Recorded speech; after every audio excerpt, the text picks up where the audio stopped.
Όταν η τουρκική κυβέρνηση βρέθηκε σε κατάσταση απόλυτου πανικού, ένας διακεκριμένος δημοσιογράφος από την Κωνσταντινούπολη προκάλεσε μια πρωτοφανή κρίση κατά τη διάρκεια μιας ζωντανής ενημερωτικής εκπομπής. Ο λόγος ήταν ότι, μετά από μια αποστολή στην Ελλάδα, αποκάλυψε την ομή αλήθεια για το πώς συγκρίνεται πραγματικά η χώρα του με τον γείτονα της μπροστά, σε εκατομμύρια τηλεθεατές.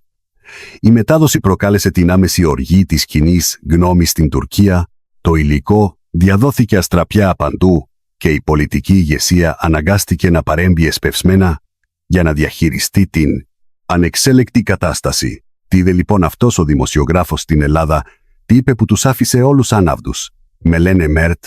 Είμαι ένας έμπειρος δημοσιογράφος ενός τουρκικού παγκόσμιου οικονομικού καναλιού, γεννήθηκα και μεγάλωσα στην Κωνσταντινούπολη και εργάζομαι στις οικονομικές ειδήσεις εδώ και 12 χρόνια. Πολλοί εμπιστεύονται τις οικονομικές μου αναλύσεις, ειδικά είμαι γνωστός για τα αιχμηρά και επικριτικά μου σχόλια σχετικά με την οικονομική κατάσταση των ανταγωνιστικών χωρών. Σε σύγκριση με την Τουρκία, οι οικονομίες αυτών των χωρών δεν άξιζαν καν αναφοράς, είχαν μείνει στο παρελθόν. Τα λόγια μου σε ζωντανή μετάδοση την περασμένη εβδομάδα προκάλεσαν μεγάλο ενθουσιασμό στους τηλεθεατές. Τα κοινωνικά μας δίκτυα ήταν γεμάτα αναρτήσεις για το πώς οι Έλληνες μισούν τους Τούρκους. Οι συνάδελφοί μου θεωρούσαν επίσης την Ελλάδα ένα ξεπερασμένο μέρος. Μέρτ, ποιο θα είναι το επόμενο θέμα μας? Με ρώτησε ο παραγωγός. Ξαφνικά μια σκέψη πέρασε από το μυαλό μου. Είχα μιλήσει πολύ για την Ελλάδα, αλλά δεν είχα πάει ποτέ εκεί. Όλες οι πληροφορίες προέρχονταν από άλλα μέσα ενημέρωσης ή φήμες.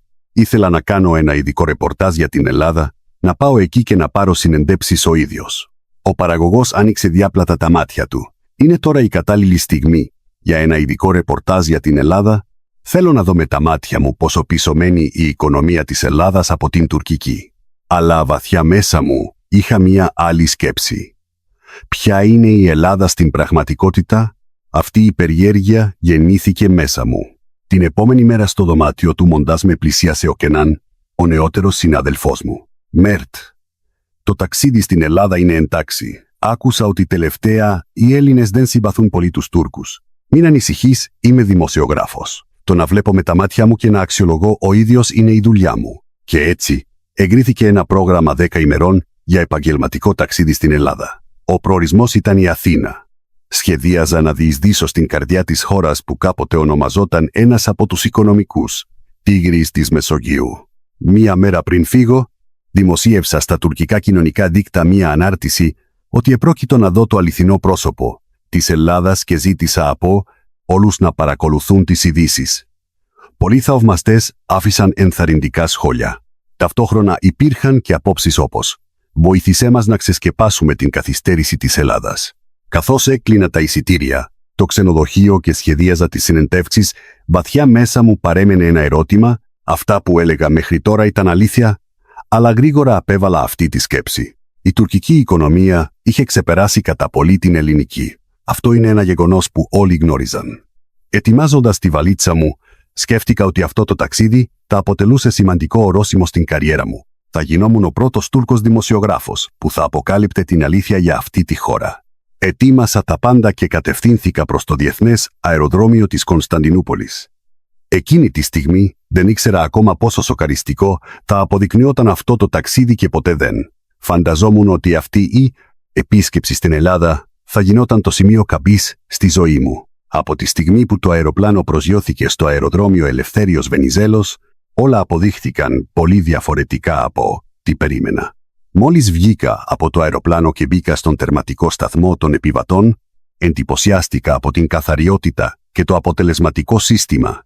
Το αυτόματο σύστημα ελέγχου διαβατηρίων λειτουργούσε πιο γρήγορα και με μεγαλύτερη ακρίβεια από οτιδήποτε είχα δει στην Τουρκία. Αυτή είναι η Ελλάδα. Φαίνεται πιο σύγχρονη από την Τουρκία. Βγήκα από το αεροδρόμιο και κάλεσα ένα ταξί. Ο οδηγός με χαιρέτησε στα αγγλικά. «Γεια σας, είστε από την Τουρκία?» Απάντησα εκπλήκτος. «Ναι, είμαι από την Κωνσταντινούπολη. Μιλάτε κι εσείς αγγλικά?» Τελευταία έχουμε πολλούς επισκέπτες από την Τουρκία, οπότε έμαθα λίγο. «Πού θέλετε να πάτε?» Ονόμασα ένα ξενοδοχείο στο κέντρο της Αθήνας.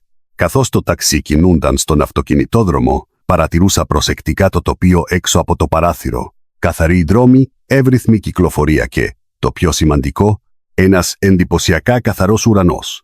Ο αέρας εδώ είναι καλύτερος από τι νόμιζα, είπα. Ο ταξιτζής χαμογέλασε και απάντησε πολύ καλύτερος από τι πριν από πολλά χρόνια. Πώς είναι στην Τουρκία? Πάγωσα για μία στιγμή, σκεπτόμενος τον έφος στην Κωνσταντινούπολη. Ήταν ντροπή να κάνω τη σύγκριση. Όταν μπήκαμε στο κέντρο της Αθήνας, εμφανίστηκαν μπροστά μου μεγάλα κτίρια. Σύγχρονα οικοδομήματα με εξαίσιο σχεδιασμό, κομψά καταστήματα και σειρές από διαφημιστικές πινακίδες παγκοσμίου φήμης εμπορικών σημάτων. Η εικόνα μιας Ελλάδας με παρακμασμένη οικονομία, όπως την παρουσίαζαν τα τουρκικά μέσα ενημέρωσης, δεν υπήρχε. «Αυτό είναι το κέντρο της πόλης», είπε ο οδηγός. «Πραγματικά μια ανεπτυγμένη πόλη», σχολίασα. Ο οδηγός απλώς χαμογέλασε. Μετά την τακτοποίηση στο ξενοδοχείο και λίγη ξεκούραση, αποφάσισα να κάνω μια βόλτα. Οι δρόμοι ήταν καθαροί, οι άνθρωποι ντυμένοι με στυλ, ακριβώς όπως τις ελληνικές ταινίες που είχα δει. Μπήκα σε μια κοντινή καφετέρια και όταν φώναξα τον σερβιτόρο για να παραγγείλω, με χαιρέτησε στα αγγλικά. «Πώς μπορώ να σας βοηθήσω? Είμαι από την Τουρκία, δεν μιλάω ελληνικά». Χαμογέλασε και απάντησε, «Δεν πειράζει, έχουμε μενού στα αγγλικά». Παίρνοντας τον κατάλογο στα αγγλικά, εξεπλάγην πολύ. Στη χώρα μας είναι δύσκολο να βρεις τέτοια εξυπηρέτηση για τους ξένους. Ενώ έπινα τον καφέ μου και άνοιγα το λάπτοπ μου για να ελέγξω το πρόγραμμα της επόμενης ημέρας, είχα ραντεβού στα κεντρικά γραφεία της εταιρείας Prototech, σχεδίαζα να τους συγκρίνω με τον ανταγωνιστή τους στην Τουρκία. Το βλέμμα μου έπεσε σε μία ομάδα νέων στο διπλανό τραπέζι που διάβαζαν με πάθος. Χρησιμοποιούσαν λάπτοπ, τάμπλετ και smartphone, δουλεύοντας πολύ αποτελεσματικά. Μια τέτοια εικόνα μπορούσε να δει κανείς και στην Κωνσταντινούπολη, αλλά εδώ φαινόταν ότι όλοι ήταν έτσι. Η Ελλάδα είναι πιο ανεπτυγμένη από τι πίστευα, ψιθύρισα ασυναίσθητα. Βγαίνοντας από την καφετέρια, στον δρόμο για το ξενοδοχείο έγραψα στον Κενάν. Μόνο η πρώτη μέρα και ήδη τόσα εκπληκτικά πράγματα. Η Ελλάδα δεν είναι όπως νομίζαμε. Ο Κενάν απάντησε γρήγορα, σου έκαναν πλήση εγκεφάλου. Χαχάχα. Χαμογέλασε και απάντησε, όχι, απλώς λέω την αλήθεια. Αύριο θα σου πω τι άλλο θα γίνει. Επιστρέφοντας στο δωμάτιο του ξενοδοχείου, κοίταζα το νυχτερινό τοπίο της Αθήνας από το παράθυρο και σκεφτόμουν. Αυτή είναι μόνο η αρχή. Δεν πρέπει να παρασύρωμαι από την εξωτερική εμφάνιση. Για να δεις την πραγματική Ελλάδα, πρέπει να κοιτάξεις βαθύτερα. Αλλά βαθιά μέσα μου ορισμένες από τις προκαταλήψεις μου είχαν ήδη αρχίσει να ραγίζουν. Ξύπνησα νωρίς και πήγα σε μια καφετέρια δίπλα στο ξενοδοχείο για να προετοιμαστώ για τη συνέντευξη πριν από την επίσκεψη στην Prototech.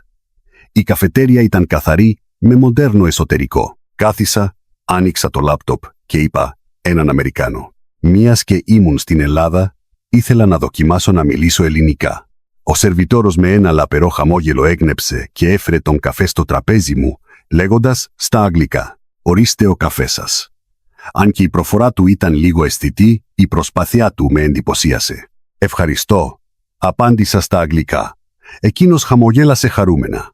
Καθώς έψαχνα πληροφορίες για την Prototech στο λάπτοπ, ξαφνικά με πλησίασε ένας Έλληνας από το διπλανό τραπέζι. «Είστε από την Τουρκία?» ρώτησε στα αγγλικά. «Ναι, από την Κωνσταντινούπολη». «Πώς το καταλάβατε?» «Σας άκουσα να μιλάτε αγγλικά. Δούλεψα 3 χρόνια στο Λονδίνο». Από τη συζήτηση μαζί του έμαθα πολλά για το επιχειρηματικό περιβάλλον στην Ελλάδα και την Τουρκία. Δεν είπε τίποτα αρνητικό για την Τουρκία, αντίθετα, την επένεσε για την γρήγορη ανάπτυξή της. Κάτι που διέφερε εντελώς από τις φήμες ότι οι Έλληνες μισούν τους Τούρκους. Τελειώνοντας τη συζήτηση, όταν ετοιμαζόμουν να πληρώσω, ανακάλυψα ότι το πορτοφόλι μου είχε εξαφανιστεί. Έψαξα όλες τις τσέπες του παντελονιού και την τσάντα μου, αλλά δεν το βρήκα. Με έλουσε κρύος υδρότας. Όλα τα σημαντικά έγγραφα, τα μετρητά και η ταυτότητά μου ήταν εκεί. Τηλεφώνησα εσπευσμένα στον Κενάν. Έχασα το πορτοφόλι μου. Μάλλον θα πρέπει να γυρίσω σε όλα τα μέρη που πήγα χθες για να ψάξω. Μέρτ.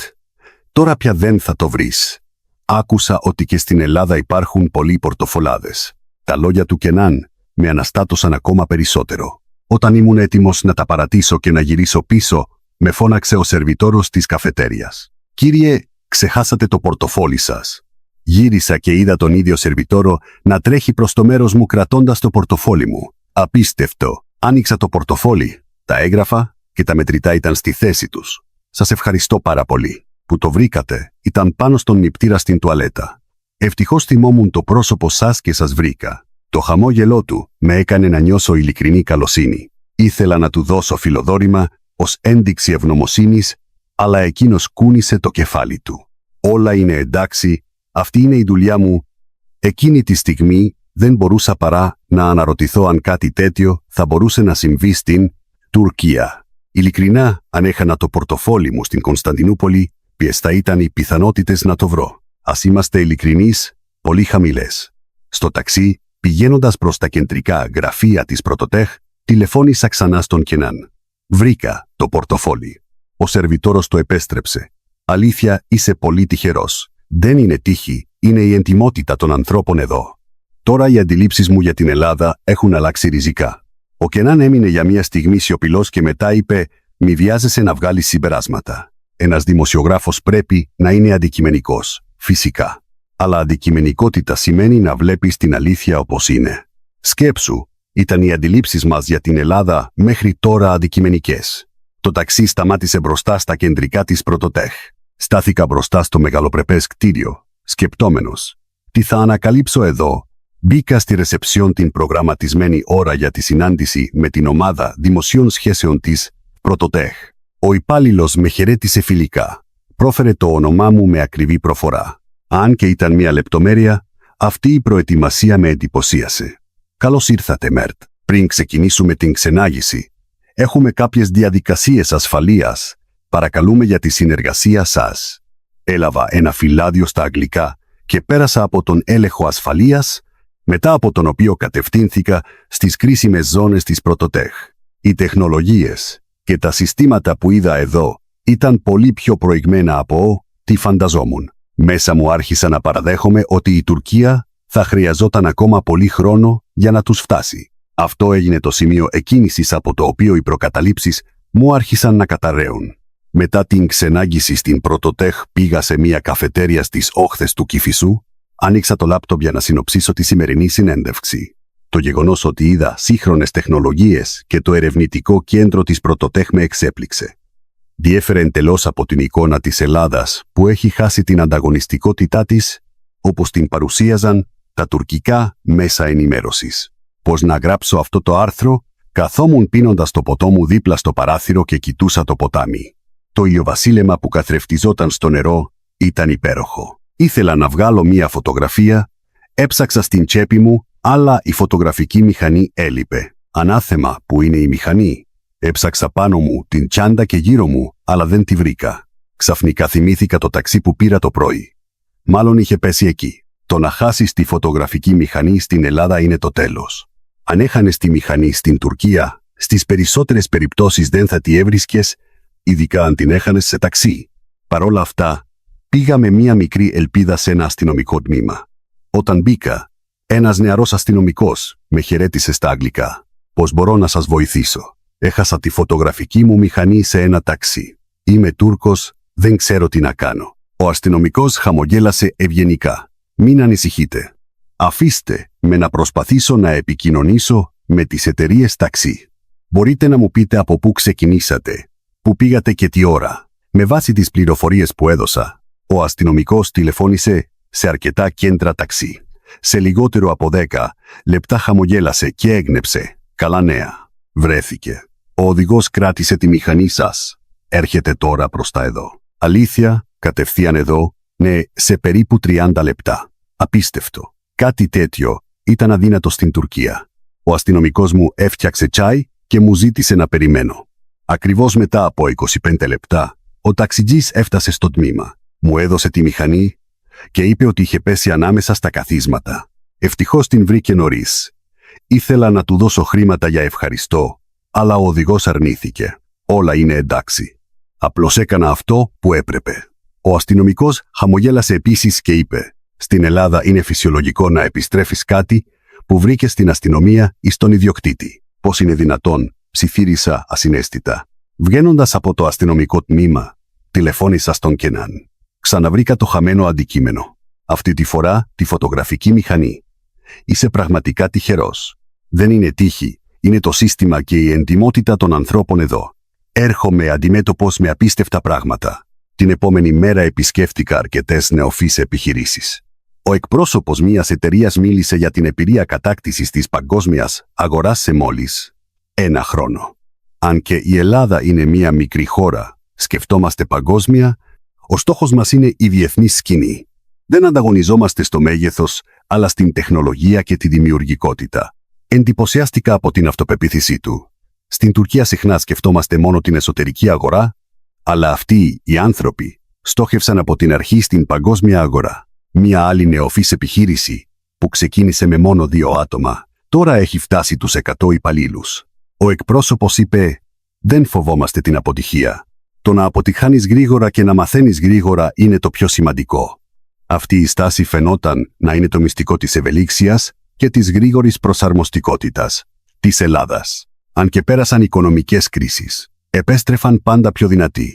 Το βράδυ, επιστρέφοντας στο ξενοδοχείο, άνοιξα το λάπτοπ για να συνοψίσω τις συνεντεύξεις και κατάλαβα ότι η κατεύθυνση του άρθρου που είχα προετοιμάσει διέφερε πολύ από την πραγματικότητα που αντιμετώπισα. Ήρθα εδώ για να δείξω την οικονομική ύφεση στην Ελλάδα, αλλά αυτό που έβλεπα μέχρι τώρα ήταν το ακριβώς αντίθετο. Έγραψα στον Κενάν: «Η Ελλάδα που βλέπω δεν μοιάζει καθόλου με αυτό που ξέρουμε. Αύριο έχω συνάντηση στην Πρωτοτέχ Συστήματα, δεν ξέρω τι άλλα σοκαριστικά πράγματα με περιμένουν». Ο Κενάν απάντησε: «Μην βυθίζεσαι πολύ στην εκεί ατμόσφαιρα. Το κανάλι μας περιμένει μια αντικειμενική αναφορά». Αυτά τα λόγια με έκαναν να σκεφτώ. Αντικειμενική αναφορά, τότε μάλλον, το καλύτερο είναι να παρουσιάσω την αλήθεια όπως την είδα. Κοίταζα το νυχτερινό τοπίο της Αθήνας από το παράθυρο, σχεδιάζοντας τις αυριανές συνεντεύξεις. Τώρα πια δεν ήμουν ο δημοσιογράφος που ήθελε να αποδείξει την παρακμή της Ελλάδας, αλλά ένας δημοσιογράφος που αναζητούσε την αλήθεια. Όταν έφτασα στο Ινστιτούτο Ερευνών Πρωτοτέχ Συστήματα, εντυπωσιάστηκα ξανά από την τεράστια έκταση και τα σύγχρονα κτίρια. Τα τουρκικά μέσα ενημέρωσης ανέφεραν μόνο ότι η Ελλάδα αντιμετωπίζει δυσκολίες στην παγκόσμια αγορά.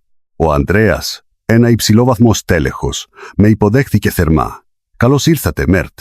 Σήμερα θα σας δείξω προσωπικά το τεχνολογικό δυναμικό των συστημάτων μας». Μπαίνοντας στο Ερευνητικό Ινστιτούτο, είδα πλήθος προηγμένων ερευνών, από τεχνολογίες αυτοματισμού μέχρι τεχνητή νοημοσύνη και ρομποτική. Ειδικότερα, οι τεχνολογίες στον τομέα της καθαρής ενέργειας και της παραγωγής μπαταριών της Πρωτοτέχ ήταν σε παγκόσμιο επίπεδο. Επί του παρόντος, η Τουρκία μπορεί να αναπτύσσεται γρήγορα στην αγορά, αλλά στον τομέα της εναλλακτικής ενέργειας εμείς εξακολουθούμε να ηγούμαστε, είπε με αυτοπεποίθηση ο Ανδρέας. «Γιατί επικεντρωθήκατε σε αυτόν τον τομέα?» ρώτησα. «Η μελλοντική ανταγωνιστικότητα έγκυται στην ποιότητα και όχι στην ποσότητα. Επιδιώκουμε την ποιότητα κατασκευάζεται στην Ελλάδα, αναγνωρισμένη σε όλο τον κόσμο». Ακούγοντας τις εξηγήσεις του, το σύγκρινα με τη στρατηγική της τουρκικής βιομηχανίας. «Εμείς επικεντρωνόμαστε κυρίως στη μαζική παραγωγή, αλλά η Ελλάδα ανοίγει πολύ περισσότερες και ποικίλες δυνατότητες. Είναι απίστευτο ότι η Ελλάδα είναι μια τόσο τεχνολογικά προηγμένη χώρα», ψιθύρισα. Κατά τη διάρκεια του μεσημεριανού διαλύματος, ο Ανδρέας με πήγε στην τραπεζαρία της εταιρείας. Προς έκπληξή μου, είδα εκεί πολλούς ξένους μηχανικούς. Καλωσορίζουμε ταλέντα από όλο τον κόσμο. Οι ικανότητες είναι πιο σημαντικές από την υπηκότητα. Στην Τουρκία το να προσλάβεις έναν ξένο δεν είναι εύκολη υπόθεση, αλλά η Ελλάδα είναι πολύ πιο ανοιχτή. Κατάλαβα ότι η πολυμορφία οδηγεί στην καινοτομία. Το απόγευμα μου έδειξαν το κέντρο σχεδιασμού. Με εντυπωσίασε η εικόνα των σχεδιαστών που αντάλλασαν ελεύθερα ιδέες και διαφωνούσαν. Δεν υπήρχε ιεραρχία. Όλοι αντάλλασαν απόψεις ως ίσοι, κάτι που διέφερε από τις εταιρείες στην Τουρκία. «Περνάμε γρήγορα από μια κάθετη κουλτούρα σε μια οριζόντια», εξήγησε ο υπεύθυνος του κέντρου. «Η δημιουργικότητα ανθίζει σε ένα ελεύθερο περιβάλλον». Στον δρόμο της επιστροφής, ο Ανδρέας με ρώτησε: «Μέρτ, ποια είναι η πρώτη σας εντύπωση για την Ελλάδα?» Απάντησε ειλικρινά: «Πολύ διαφορετική από τι πίστευα στην αρχή. Στην Τουρκία θεωρούν ότι η ελληνική οικονομία έχει προβλήματα». Ο Ανδρέας χαμογέλασε και είπε: «Φυσικά, έχουμε και εμείς προκλήσεις και προβλήματα. Αλλά το να μετατρέπεις την κρίση σε ευκαιρία είναι στον δνα του Έλληνα». Στον δρόμο της επιστροφής στο ξενοδοχείο, τηλεφώνησα στον Κενάν. «Σήμερα συνέβη ξανά κάτι εκπληκτικό. Οι ελληνικές εταιρείες προετοιμάζονται για το μέλλον με τη βοήθεια της τεχνολογίας. Μέρτ, φαίνεται ότι αυτή δεν είναι η αναφορά που θέλει το κανάλι. Έμεινα για μια στιγμή σιωπηλός και μετά απάντησε «Το καθήκον μου είναι να αναφέρω την αλήθεια. Λένε ότι η ελληνική οικονομία είναι σε παρακμή, αλλά αυτό που βλέπω τώρα είναι τελείως διαφορετικό. Το βράδυ επισκέφτηκα την ΕΡΤ και συνάντησα την Ελένη, παραγωγό οικονομικής εκπομπής. Μίλησε με ειλικρίνεια για την πραγματικότητα της ελληνικής οικονομίας. Έχουμε κι εμείς πολλά προβλήματα. Η ανεργία των νέων, η φυγή των μυαλών στο εξωτερικό, η γύρανση του πληθυσμού. Αλλά δεν κρύβουμε αυτά τα προβλήματα. Τα θέτουμε σε δημόσια συζήτηση. Εντυπωσιάστηκα από την ειλικρίνειά της. Στην Τουρκία συχνά κρύβουμε τα οικονομικά προβλήματα αντί να τα αναγνωρίζουμε. Η διαφάνεια είναι το σημείο εκκίνησης για την επίλυση των προβλημάτων, είπα. Η Ελένη έγνεψε σωστά. Αποδεχόμαστε τα προβλήματα και μαζί αναζητούμε λύσεις. Επιστρέφοντας στο ξενοδοχείο και συνοψίζοντας τη σημερινή συνέντευξη, σκέφτηκα ότι αν θέλω να μεταφέρω την αλήθεια, πρέπει να αναθεωρήσω όλα όσα είχα πει ποτέ για την Ελλάδα. Η κατανόησή μου άλλαζε κάθε μέρα. Στον χρόνο που απέμενε για το ταξίδι, ήθελα να καταλάβω την Ελλάδα ακόμα πιο βαθιά. Επισκέφτηκα την ΕΡΤ όπως είχα σχεδιάσει. Ήθελα να δω με τα μάτια μου πώς δημιουργούνται οι ειδήσεις για την Ελλάδα που έβλεπα στην Τουρκία. Στο λόμπι του ραδιομεγάρου με υποδέχθηκε η Ελένη. «Καλώς ήρθατε, ΜΕΡΤ. Σήμερα ετοιμάσαμε για εσάς μια ξενάγηση και μια συνέντευξη». Μου έδειξαν διάφορα τμήματα, από την αίθουσα σύνταξης και τα στούντιο μέχρι τα δωμάτια μοντάζ. Ιδιαίτερα με εντυπωσίασε η ανοιχτή ατμόσφαιρα της αίθουσας σύνταξης. Οι δημοσιογράφοι διαφωνούσαν ζωηρά, προετοιμάζοντας τα δελτία ειδήσεων. «Εδώ δουλεύουν 24 ώρες το 24ωρο», ρώτησα. «Ναι, οι ειδήσεις δεν κοιμούνται ποτέ. Προσπαθούμε να παρέχουμε στους τηλεθεατές την πιο ακριβή πληροφορία ανά πάσα στιγμή». Περάσαμε στην αίθουσα συνεντεύξεων και καθίσαμε να μιλήσουμε με την Ελένη. Ενδιαφερόταν για την εμπειρία μου στα τουρκικά μέσα ενημέρωσης. «ΜΕΡΤ, στην Τουρκία. Από ποια οπτική γωνία γίνονται συνήθως οι ειδήσεις για την Ελλάδα?» Απάντησα ειλικρινά. «Κυρίως δείχνουν τις οικονομικές αδυναμίες της Ελλάδας ή τις οπισθοδρομικές πλευρές στον ανταγωνισμό με την Τουρκία. Όταν γράφατε τέτοιες ειδήσεις, είχατε πάει ποτέ εσείς ο ίδιος στην Ελλάδα?» «Ποτέ. Στην πραγματικότητα είναι η πρώτη μου φορά». Η Ελένη έγνεψε, χωρίς να δείξει επικριτική διάθεση. «Έτσι λοιπόν, και τι, αυτό το ταξίδι διαφέρει από τις προσδοκίες σας?» Σκέφτηκα βαθιά και απάντησε ειλικρινά, «Σχεδόν όλα διαφέρουν. Η Ελλάδα είναι πολύ πιο ανεπτυγμένη από ό,τι πίστευα. Οι άνθρωποι είναι πολύ ευγενικοί και έντιμοι. Έχω μια ερώτηση που με απασχολεί. Υπάρχει έντονο αντιτουρκικό κλίμα στην Ελλάδα?» Η Ελένη σκέφτηκε για μια στιγμή και απάντησε, «Αυτή είναι μια εικόνα που δημιουργήθηκε από τα μέσα ενημέρωσης. Οι Έλληνες στην πραγματικότητα δεν είναι έτσι. Φυσικά, υπάρχουν κάποιες συγκρούσεις λόγω πολιτικών και ιστορικών προβλημάτων, αλλά οι απλοί άνθρωποι δεν είναι καθόλου εχθρικοί προς τους Τούρκους. Αντίθετα, πολλοί Έλληνες ενδιαφέρονται για τον τουρκικό πολιτισμό και έχουν πολλούς Τούρκους φίλους». Ακούγοντας την απάντησή της, άρχισα να καταλαβαίνω πόσες προκαταλήψεις υπήρχαν στα τουρκικά μέσα ενημέρωσης.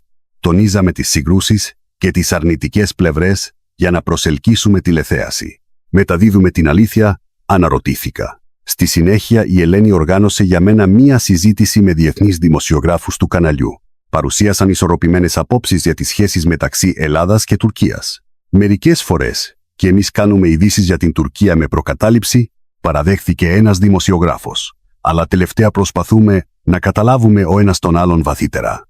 Εντυπωσιάστηκα από την ειλικρίνειά τους και την αυτοκριτική τους.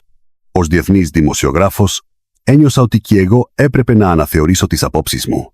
Το βράδυ η Ελένη με κάλεσε για δείπνο σε ένα εστιατόριο παραδοσιακής ελληνικής κουζίνας. Δοκίμασα πολλά και ποικίλα φαγητά, όπως μουσακά, σουβλάκι και ντολμαδάκια. Μιλήσαμε για την ελληνική κουζίνα. «Πώς παρουσιάζουν την ελληνική κουζίνα στην Τουρκία?» ρώτησε. «Είναι γνωστή μόνο για το ούζο και το σιρτάκι. Αλλά σήμερα, δοκιμάζοντας, κατάλαβα ότι έχει πολύ πιο ποικίλη και βαθιά γεύση. Με την κουζίνα είναι όπως και με όλα τα άλλα. Η εικόνα από τα μέσα ενημέρωσης και η πραγματική εμπειρία μπορεί να διαφέρουν», χαμογέλασε εκείνη. Στον δρόμο της επιστροφής στο ξενοδοχείο, σκεπτόμουν ότι μέχρι τώρα έκρινα την Ελλάδα βασιζόμενος μόνο σε επιφανειακές πληροφορίες και, στη συνέχεια το μετέδιδα στους τηλεθεατές. Ένιωθα τρομερά ένοχος. Έγραψα στον Κενάν. «Σήμερα επισκέφθηκα το ελληνικό τηλεοπτικό κανάλι. Αντιμετωπίζουν και αυτοί με αυτοκριτική τη δουλειά τους. Εμείς, τι λες? Ο Κενάν απάντησε σύντομα, όταν επιστρέψεις, θα μου τα πεις αναλυτικά. Κοίταζα τον νυχτερινό ουρανό της Αθήνας από το παράθυρο του ξενοδοχείου και σκεπτόμουν, ως δημοσιογράφος, μεταφέρω την αλήθεια ή μόνο τις ιστορίες που θέλουν να ακούσουν οι άλλοι. Αυτές οι σκέψεις γύριζαν στο μυαλό μου.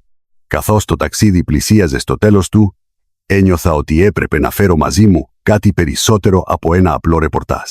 Την τελευταία μέρα αποφάσισα να επισκεφτώ την Ακρόπολη, το σύμβολο της Αθήνας. Ήθελα να νιώσω την Ελλάδα ως τουρίστας. Βγήκα νωρίς από το ξενοδοχείο και πήρα το λεωφορείο προς τον Ιερό Βράχο. Ο οδηγός του λεωφορείου, βλέποντας ότι είμαι Τούρκος, με χαιρέτησε με μερικές απλές αγγλικές φράσεις. «Γεια σας, για την Ακρόπολη».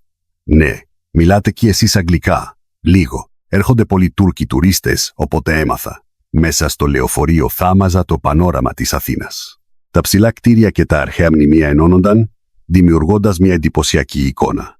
Ήταν μια σύγχρονη πόλη που είχε διατηρήσει την παραδοσιακή της κουλτούρα, διαφέροντας από τις πόλεις στην Τουρκία. Ξαφνικά ο οδηγός γύρισε και είπε «Έχει δροσιά, φάτε αυτό», και μου άπλωσε ένα μικρό παστέλι. Εξεπλάγινα από την απρόσμενη καλοσύνη και τον ευχαρίστησα. Έξω όντως έκανε κρύο. Αν και ήταν μόνο ένα μικρό γλύκισμα, η ζεστασιά του με άγγιξε. Όταν έφτασα στην Ακρόπολη, ανέβηκα προς τον Παρθενώνα. Μπροστά μου ανοίχτηκε μια πανοραμική θέα 360 μοίρες της Αθήνας. Τα αρχαία μάρμαρα έλαμπαν κάτω από τον ήλιο και η πόλη έμοιαζε αρμονική, σαν σε πίνακα ζωγραφικής. Εκεί συνάντησα ένα ηλικιωμένο ζευγάρι Ελλήνων. Με χαιρέτησαν «Είστε από την Τουρκία. Αφήστε μας να σας βγάλουμε μία φωτογραφία». Τους ευχαρίστησα για την καλοσύνη τους και τους ζήτησα να βγάλουν τη φωτογραφία. Μετά τη λήψη, ο σύζυγος είπε «Πέρυσι ήμασταν στην Κωνσταντινούπολη. Είναι μια υπέροχη πόλη». Η σύζυγος πρόσθεσε «Οι Τούρκοι είναι πολύ ευγενικοί και εξυπηρετικοί, το ταξίδι ήταν πολύ ευχάριστο». Από τη συζήτηση μαζί τους ένιωσα ότι μεταξύ των απλών ανθρώπων των δύο χωρών δεν υπάρχει σχεδόν καμία σύγκρουση ή εχθρότητα, όπως το παρουσιάζουν τα μέσα ενημέρωσης. Αντίθετα, υπάρχει περιέργεια και αμοιβαίος σεβασμός. Κάθισα και έπινα καφέ σε μια καφετέρια στην Πλάκα, κάτω από τον βράχο, κάνοντας σκέψεις. Η Ελλάδα δεν είναι μια χώρα σε παρακμή, αλλά μια ζεστή χώρα. Οι εντυπώσεις των τελευταίων ημερών περνούσαν από το μυαλό μου, ο σερβιτόρος που βρήκε το πορτοφόλι, ο ταξιτζής που επέστρεψε τη μηχανή, οι ευγενικοί άνθρωποι από τους οποίους πήρα συνέντευξη και ο οδηγός του λεωφορείου που μου έδωσε το παστέλι. Κοίταξα το μικρό περιτύλιγμα από το παστέλι και συνειδητοποίησα βαθιά. Η πραγματική δύναμη μιας χώρας δεν έγκυται μόνο στο μέγεθος της οικονομίας ή της τεχνολογίας, αλλά στην ψυχή και τον πολιτισμό του λαού της. Η Ελλάδα είναι δυνατή τεχνολογικά, αυτό είναι αλήθεια, αλλά πιο σημαντική είναι η εντιμότητα, η καλοσύνη και η ανθεκτικότητα του λαού της που του επιτρέπει να ξεπερνά τις κρίσεις. Κατηφορίζοντας από την Ακρόπολη, περπάτησα στην κοντινή αγορά στο μοναστηράκι. Οι πολιτές ήταν επίσης πολύ ευγενικοί. Μου έκαναν έκπτωση επειδή ήμουν Τούρκος. Μία πολίτρια μάλιστα μου χάρισε ένα μικρό μπρελόκ όταν αγόρασα αναμνηστικά. Να ξαναέρθετε στην Ελλάδα. Βγαίνοντας από την αγορά, τηλεφώνησα στον Κενάν. Αύριο επιστρέφω. Οι συνεντεύξεις τελείωσαν, σε ποιο κλίμα να γράψω το άρθρο. Ο Κενάν σκέφτηκε για μία στιγμή και απάντησε. Γράψε την αλήθεια, Μέρτ. Την εικόνα της Ελλάδας που είδες με τα μάτια σου. Αυτό μπορεί να διαφέρει από αυτό που θέλει το κανάλι, αλλά πρέπει να διατηρήσεις την αξιοπρέπεια του δημοσιογράφου, έτσι δεν είναι. Οι Τούρκοι τηλεθεατές έχουν επίσης το δικαίωμα να ξέρουν την αλήθεια για την Ελλάδα. Το τελευταίο βράδυ, δείπνησα μόνο σε μία μικρή ταβέρνα δίπλα στο ξενοδοχείο. Έτρωγα, σκεπτόμενος το ταξίδι. Αρχικά ήρθα για να βρω τις αδυναμίες της Ελλάδας, αλλά αντί για αυτό απέκτησα μια εμπειρία που κατέρριψε τα στερεότυπά μου. Ο ιδιοκτήτης της ταβέρνας με πλησίασε και ρώτησε «Σας αρέσει το ελληνικό φαγητό?» «Πολύ νόστιμο. Στην Τουρκία θα μου λείψει αυτή η γεύση». Χαμογέλασε πλατιά και μου έδωσε ένα μικρό βαζάκι μέλι. «Πάρτε το δώρο για την οικογένειά σας στην Τουρκία». Εκείνη τη στιγμή ήμουν σίγουρος ότι αυτή η ζεστασιά, η εντιμότητα και η ανοιχτοσύνη είναι η πραγματική δύναμη της Ελλάδας, ικανή να ξεπεράσει κάθε κρίση. Επιστρέφοντας στο ξενοδοχείο και μαζεύοντας τη βαλίτσα μου, σκεπτόμουν πώς θα πω τώρα αυτή την ιστορία. Όταν έφτασα στο αεροδρόμιο της Κωνσταντινούπολης, μου τηλεφώνησαν αμέσως από το κανάλι. Μέρτ, αμέσως στο στούντιο. Απόψε έχουμε ζωντανή εκπομπή.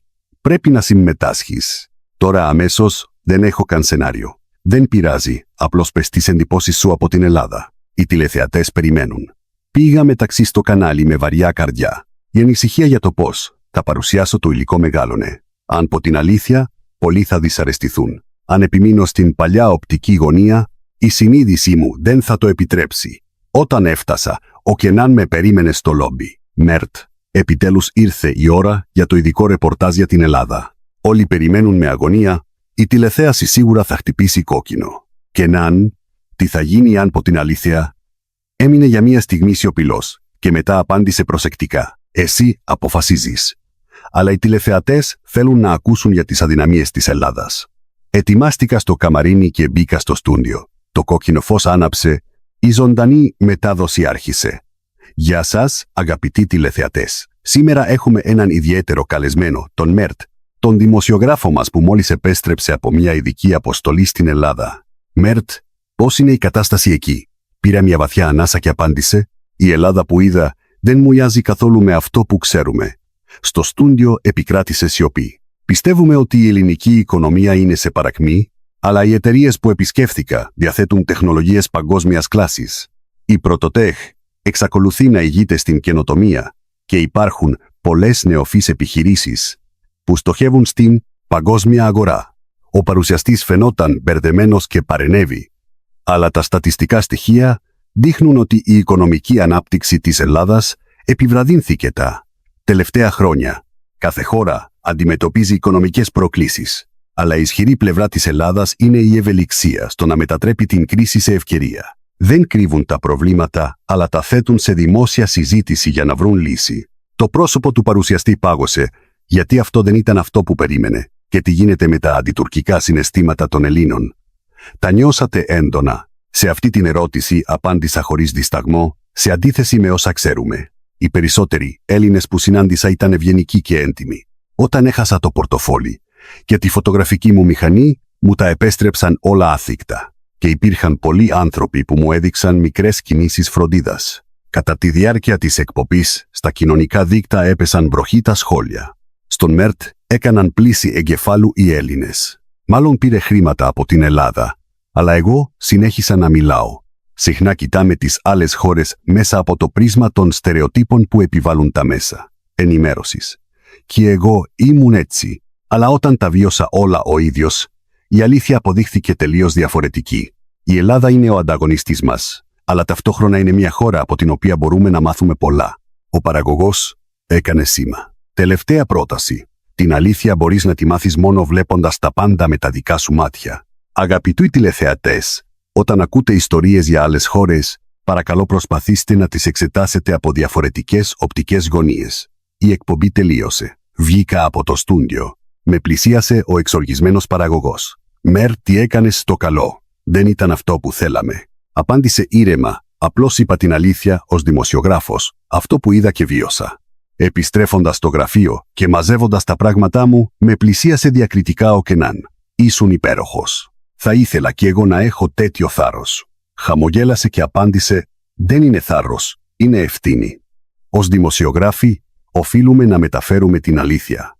Εκείνη τη νύχτα τα κοινωνικά μου δίκτυα ήταν γεμάτα τόσο με επικριτικά όσο και με ενθαρρυντικά μηνύματα.